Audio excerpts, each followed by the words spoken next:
streaming live across the country, tackling the topics everyone is talking about online. Share, engage, and interact. This is Newsfeed Now. Good Tuesday, everyone. My coffee is just starting to hit right.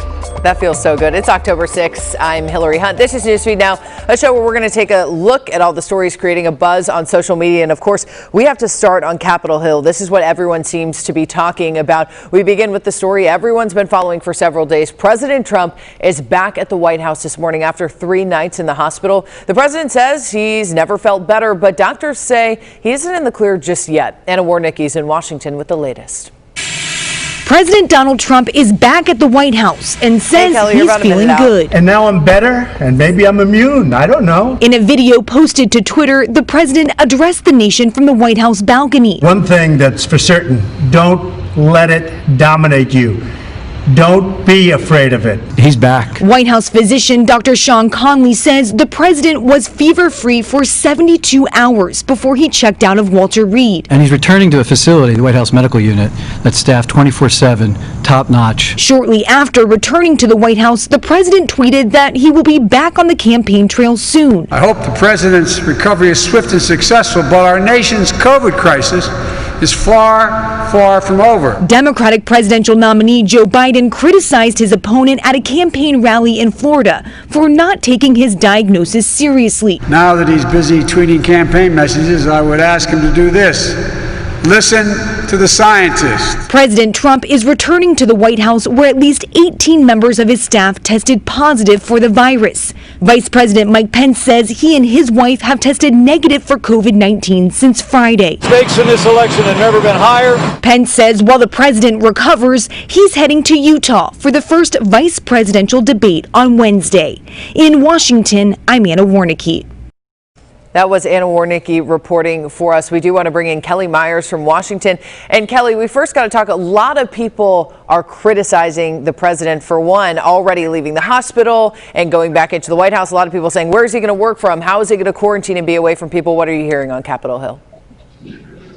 Yeah, I mean, it's surprising that after just a couple days at Walter Reed, he's already returning, but it is in true President Trump form that he wants to be back at the White House. He doesn't want to show any sign of weakness. He wants to show that he is beating this and overcoming it, and showed that in his video last night and being back at the White House today. I was going to read off an update that we have from the White House pool reporters saying that they anticipate you will hear from him at some point today. That's hearing from the president. We asked or the pool asked if any new confirmed cases among the White House staff. They said not to their knowledge, and then they should get a new update on coronavirus guidelines for White House staff, because as you know, we're still following if more people are contracting the virus on the White House grounds and elsewhere, as we are having this big outbreak here in the D.C. area with this. And let's also talk about his Twitter video. That's a lot of the chat right now on social media. Tell us a little bit about that video, because a lot of people aren't really agreeing with his message that he's putting out via Twitter.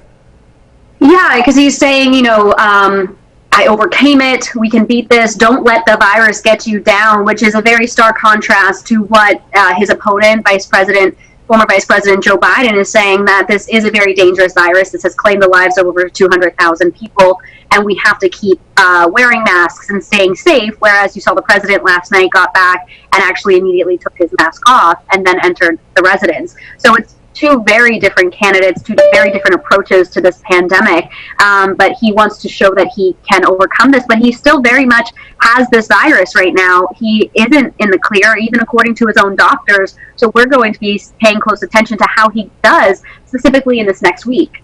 Thank you, Kelly Myers out of D.C. for us, something we'll continue to watch. Thank you, Kelly. Let's move over to the presidential debate. The vice presidential debate is coming up. To keep those nominees safe during the debate, the vice presidential candidates will now be separated by plexiglass. It's a way of stopping the spread of coronavirus. Senator Kamala Harris and Vice President Mike Pence will also sit more than 12 feet apart for tomorrow's debate in Salt Lake City. The added barriers come as a request from the Democratic campaign. That's according to a campaign aide who spoke with the Associated Press. It actually follows the president's recent diagnosis and treatment for COVID-19.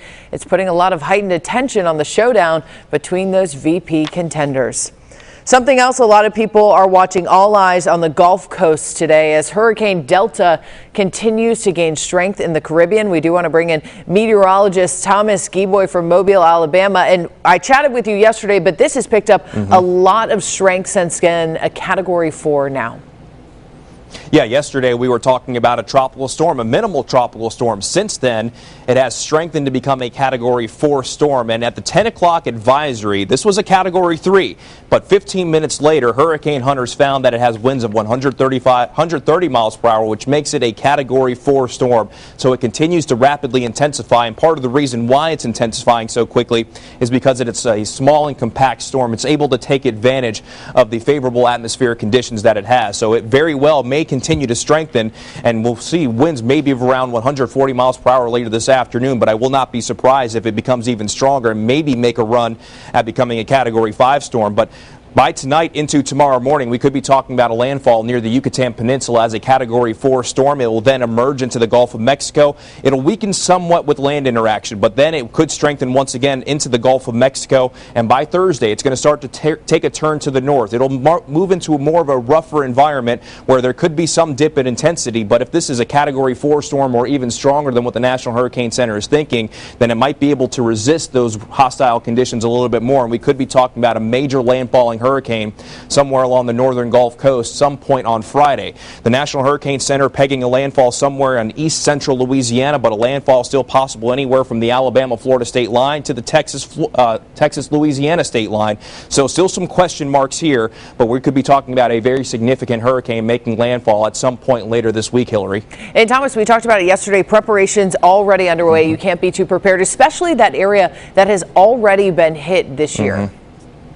Well, the forecast cone almost splits the difference between where Hurricane Laura made landfall earlier this season and where Hurricane Sally made landfall as well. So just in our local area in Mobile, Alabama, where Sally came ashore in Gulf Shores, there are a lot of folks still cleaning up after Hurricane Sally, and having seen a lot of the images from southwest Louisiana, the cleanup continues in southwest Louisiana as well. So you're talking about the potential of a major landfalling hurricane in Louisiana where it could bring impacts to areas that have seen both Laura and Sally so far this season. Perfect. Thanks so much. Thomas Gieboy out of Mobile, Alabama for us. We are keeping that area in our thoughts and prayers as that storm progresses.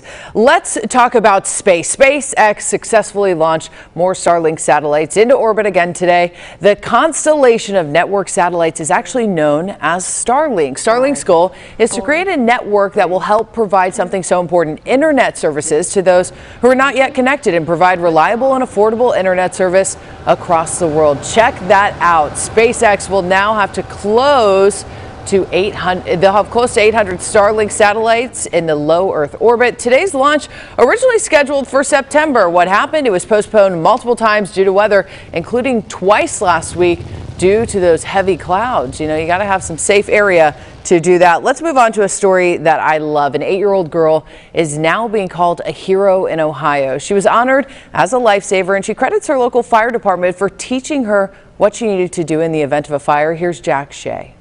My garage is smoking. Your garage is smoking? Yes, from both doors. Please hurry before it gets the whole house. July 16th, a Parma teenager is asleep when her 7-year-old sister smells smoke coming from their garage and tells her that they and the family dog need to get out of the house. It's smoking, I hear popping. Through the door I see flames, red, hot, and it was kind of getting like hot in there. Jada Green says she knew what to do because of training she received from the Parma Fire Department at John Muir Elementary School through the Aluminum Cans for Burned Children Fire Safety Trailer. I have to pay attention what's actually happening on that day and thinking about that day coming to our house and there's actually a fire. And it's great because you have a lot of kids going through there and you just hope that they remember a little bit of it, and she obviously did, and you never know when it's going to pop back up, but for her, she did a great job of recalling it. It's so very honored to present with you a proclamation from my office on your HERE actions. Congratulations. For her actions, Jada Green is presented with a number of life-saving commendations from the city of Parma. Her mom says every day she thinks about what could have happened if Jada did not know what to do. I had lawnmowers, I had gas cans, I hit a motorcycle. And there was a motorcycle in her. If she hadn't reacted as fast as she had, there could have been a disaster that could have been into the home. This is the start of Fire Prevention Week, and firefighters say the story of Jada Green demonstrates why it's so important for all of us to know exactly what to do in the event of a fire. They are urging all families to discuss and practice their escape plan and to change their smoke detector batteries. It's critical because it's one of those things that you don't put much attention to, you don't think about it, and then an emergency happens and you can't go back in time and prepare for it and plan for it. Thank you so much for what you did. Jack Shea, Fox 8 News in Parma. Shout out to Jada. I just want to give her a high five. But let's keep the good news rolling in the South. Love thy neighbor. It seems pretty simple, right? It's what 2 Texas women live by, and it's now taking over social media. Marnie Litton says several of her friends were concerned about doing this, placing those Trump campaign signs in their front yard because they're afraid of having their property vandalized. Tasha Reese, who lives right nearby and says she's planning on voting for Joe Biden, says political disagreements throughout the country have become more and more volatile recently. It's so true. They both decided to post a different message, one of unity, in their neighborhood social media page. When you talk like adults and have open dialogue, you're like, oh, I hadn't thought about that, or oh, I can see your point of view on that, instead of just my way or the highway. I want to play the song, Why Can't We Be Friends? Because we should all be friends. The 2 women say they want more people to reach out to their neighborhood and just start an open conversation. But despite your political views, you can still be friends. Check them out. Let's bring in Will Dupree from Austin, Texas. And Will, such a great message. We can all be friends no matter what side of the party line you fall on. What were those ladies saying to you? What was so amazing is that, you would think that people who are voting for 2 very different candidates and that political divide would maybe be too big to become friends, but they managed to bridge that and find that, there is common ground there. There is friendship to build. There is love to show and share, and that's why they posted that on social media, and it really caught on. Yeah, just talk about the power of social media. Every time that's shared, it really gets someone thinking, maybe I should put the swords down. Who cares what they're voting for? Let's all be friends. Yeah, I think that was the whole point of them putting it out there, to be able to show people that, yes, you really can be friends and have very differing political views.